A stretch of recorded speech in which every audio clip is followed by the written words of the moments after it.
Are you ready?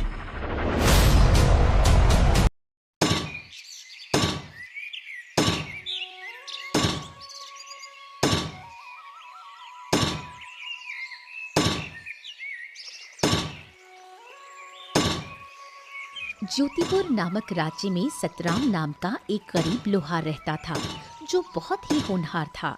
उसकी बनाई गई तलवार का मुकाबला कोई नहीं कर सकता था। ऐसा कहा जाता था कि अगर कोई राजा सतराम की बनाई हुई तलवार को जंग में ले जाता तो वो जरूर विजय प्राप्त करता।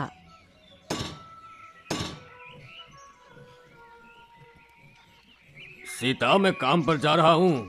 तुम अपना और पिंकू का ध्यान रखना। पिंकू के बापू, घर में अब कुछ भी खाने का सामान नहीं है। तुम चिंता मत करो, मैं आज कुछ भी करके घर का राशन ले आऊंगा। लेकिन क्या इतने दिनों से तो आपको एक भी ग्राहक नहीं मिला है। हाँ, कह तो तुम सही रही हो, लेकिन मैं कोशिश के अलावा और कर भी क्या सकता हूँ। आप ये लोहारी का काम छोड़कर कोई दूसरा काम क्यों नहीं करते? मैं इसी काम में माहिर हूँ, इसलिए यही काम अच्छी तरह से कर सकता हूँ। जी वो तो है, लेकिन इस काम में आप इतनी मेहनत करते हैं, बदले में आपको मिलता ही क्या है? मेहनत कभी जाया नहीं जाती। मुझे यकीन है एक ना एक दिन मुझे मेरी मेहनत का फल जरूर मिलेगा। सतराम ये कहकर अपने काम पर चला जाता है।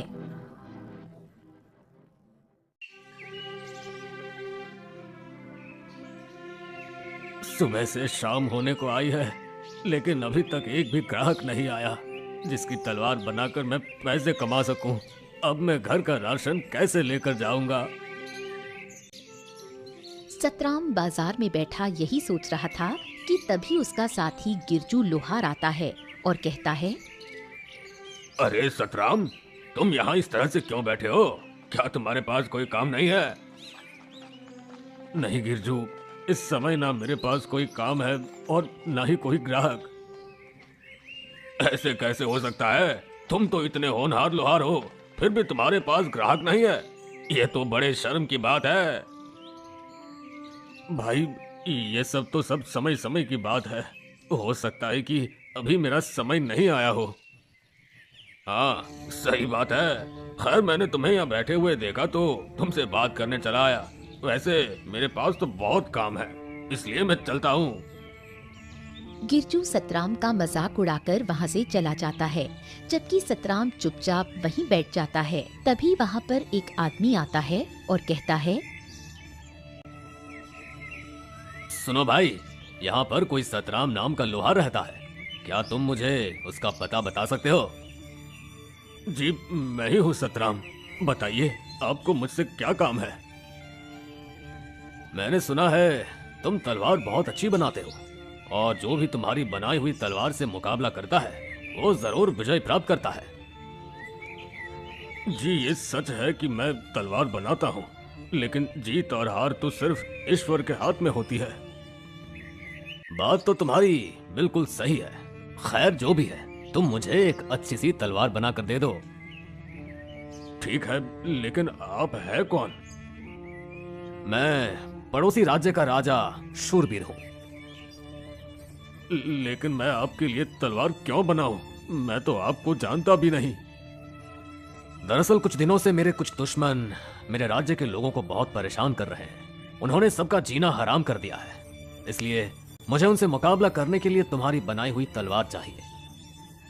ठीक है, अगर ऐसा है तो मैं बना दूंगा। सतराम के हाँ कहने पर राजा शूरवीर उसकी तरफ एक पोटली बढ़ाते हैं, जिसमें बहुत सारे सोने के सिक्के होते हैं। ये लो तुम्हारा मेहनताना। मैं कुछ दिनों बाद अपनी अमानत लेने आऊंगा। ये क्या है? इसमें कुछ सोने के सिक्के हैं। बाकी अगर तुम्हें ये कम लगते हैं तो मैं और बढ़ा देता हूँ। महाराज, मैंने तो अभी तलवार बनाना शुरू भी नहीं किया, तो फिर आप पहले से मेरा मेहनताना क्यों दे रहे हैं? रख लो, ये तुम्हारी मेहनत के हैं। राजा शूरवीर ये कहकर वहाँ से चले जाते हैं। अब मैं अपनी पत्नी और पुत्र के लिए खाने पीने का खूब सारा सामान लेकर जाऊंगा। सतराम अब सोने के सिक्के को बेचकर ढेर सारा सामान खरीदता है और अपने घर चला जाता है। ये लो सीता, ये सब तुम दोनों के लिए। अरे पिंकू के बापू, आप इतना सारा सामान ले आए। आपके पास इतना सारा सामान खरीदने के लिए पैसे कहाँ से आए? सीता के पूछने पर सतराम उसे राजा के बारे में सब कुछ बताता है।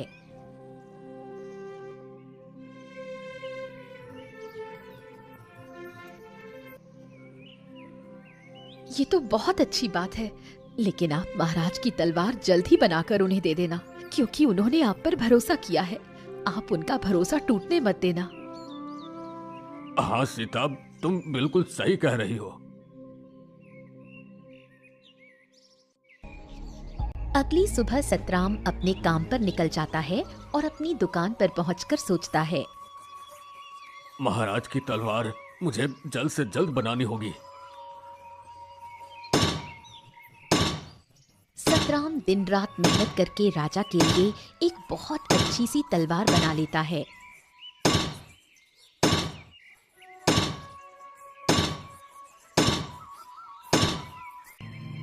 मैंने इस तलवार को तो बना लिया है, लेकिन अब पता नहीं महाराज इसे लेने कब आएंगे। अभी सतराम ये सोच ही रहा था कि तभी अचानक उसके पास बल्लू नाम का एक ग्राहक आता है। क्या तुम लोहार सतराम हो? हाँ, मैं ही सतराम हूँ।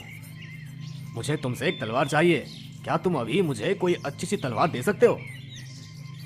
माफ करना भाई, इस समय मेरे पास एक भी तलवार मौजूद नहीं है और नई तलवार बनाने में मुझे समय लगेगा। अगर आप इंतजार कर सकते हैं तो कर लीजिए, मैं आपको कुछ समय में तलवार बनाकर दे दूंगा।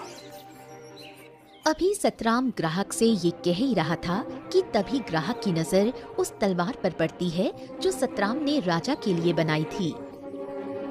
सतराम, तुम्हारे पास ये तलवार मौजूद तो है, ये तुम मुझे दे दो, बदले में तुम इसके दोगुने पैसे ले लो।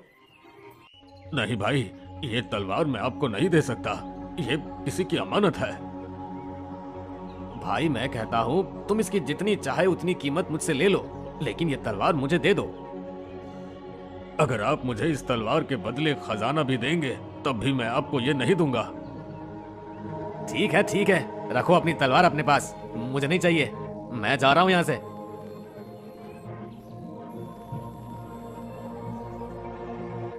फिर कुछ दिन ऐसे ही गुजर जाते हैं, लेकिन राजा शूरवीर अपनी तलवार लेने नहीं आते। लेकिन सतराम के पास ऐसे बहुत से ग्राहक आते जो सतराम से वो तलवार मांगते, मगर सतराम किसी को भी उसे नहीं देता। पता नहीं राजा शूरवीर कब आएंगे, मैं आखिर कब तक उनकी ये अमानत संभाल कर रखूंगा। अभी सतराम अपने मन में ये सोच ही रहा था कि तभी अचानक बल्लू ग्राहक वहाँ फिर आता है।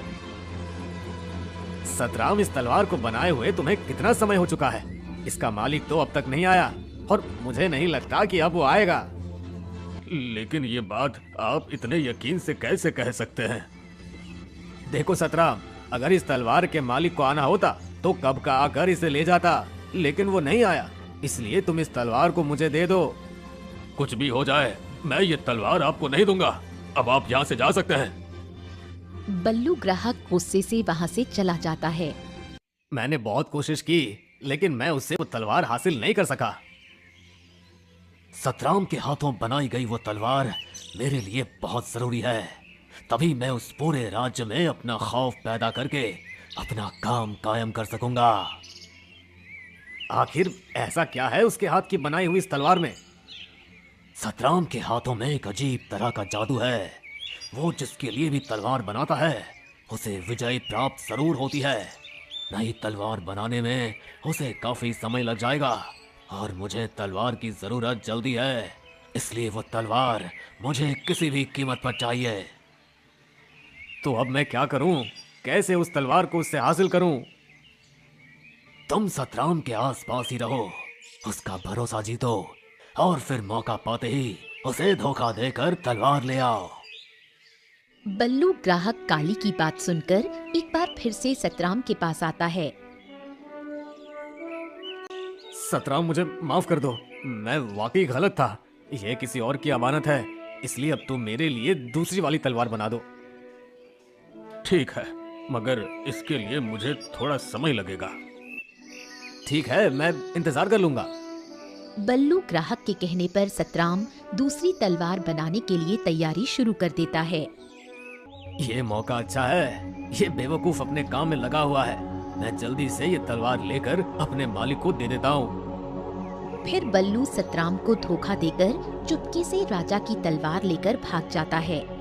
कुछ देर में सतराम तलवार का नक्शा बनाकर कहता है, भाई ये देखो, तुम्हारी तलवार का नक्शा तैयार हो गया है। अरे वो आदमी कहाँ गया? अभी तो यही था।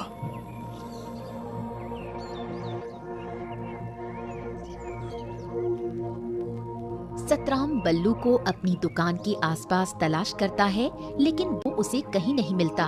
फिर वो अपनी दुकान पर वापस आता है। तभी उसकी नजर राजा की तलवार की जगह पर पड़ती है। ए भगवान, इसका मतलब वो ग्राहक नहीं, चोर था। मुझे धोखा देकर भाग गया। हे भगवान, अब मैं क्या करूं? क्या जवाब दूंगा राजा शूरवीर को? मुझसे इतनी बड़ी गलती कैसे हो गई? इधर बल्लू ग्राहक तलवार लेकर जंगल में काली के पास पहुंचता है। ये लीजिए मालिक, आपकी तलवार। अब मुझे राजा शूरवीर से जीतने से कोई नहीं रोक सकता, कोई नहीं।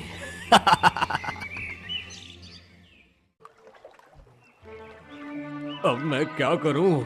उस चोर ने मुझे धोखा देकर महाराज की तलवार चोरी कर ली। अब मैं महाराज को क्या जवाब दूंगा? अभी सतराम दुखी मन से ये सोच ही रहा था कि तभी नदी से इंद्रदेव प्रकट होते हैं।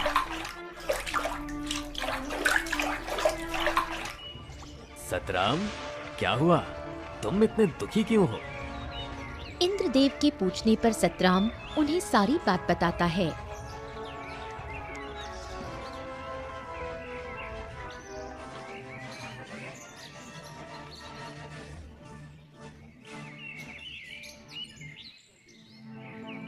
सतराम, उस चोर ने तुम्हारे साथ धोखा किया है।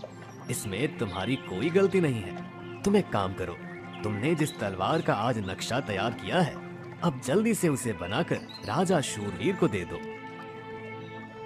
लेकिन इंद्रदेव, वो तलवार तो आम तलवार जैसी है, जबकि मैंने महाराज के लिए एक अलग तरह की तलवार बनाई थी।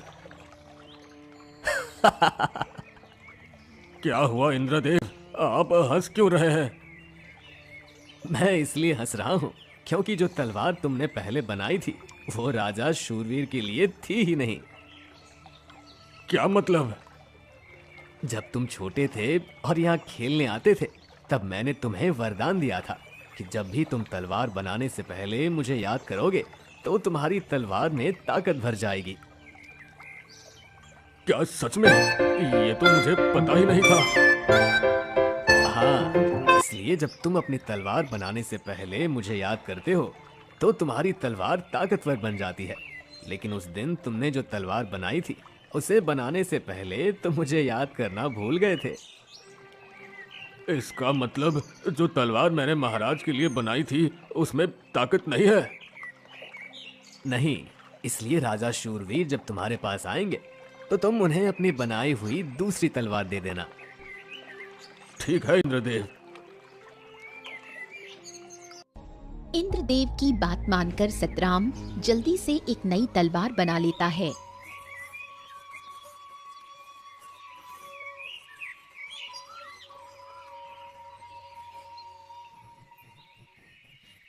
सतराम, क्या मेरी तलवार बन गई है? जी महाराज, ये लीजिए आपकी तलवार। तुम्हारा बहुत बहुत धन्यवाद सतराम। महाराज, अगर मैं भी आपके साथ आपके दुश्मन के मुकाबले को देखने चलूं तो क्या आप मुझे ले चलेंगे? हाँ, क्यों नहीं। कल के मुकाबले में तुम भी मेरे साथ चलना। अगले दिन राजा शूरवीर सतराम को भी अपने साथ मुकाबले में ले जाते हैं। फिर एक मैदान में राजा शूरवीर और उनके दुश्मन काली की जंग शुरू हो जाती है। आज मैं तुझे मारकर तेरा राज्य अपना बना लूंगा। तुम अपने इस नापाक मकसद में कभी कामयाब नहीं होगे। इतना कहकर राजा शूरवीर गुस्से से उस पर वार करते हैं, जिससे उसकी तलवार 2 टुकड़ों में बट जाती है। अरे ये कैसे हो सकता है? ये तो जादुई तलवार थी, ये टूट कैसे गई? तूने सतराम से धोखे से ये तलवार हासिल की थी, इसलिए देख तेरा यही अंजाम होगा।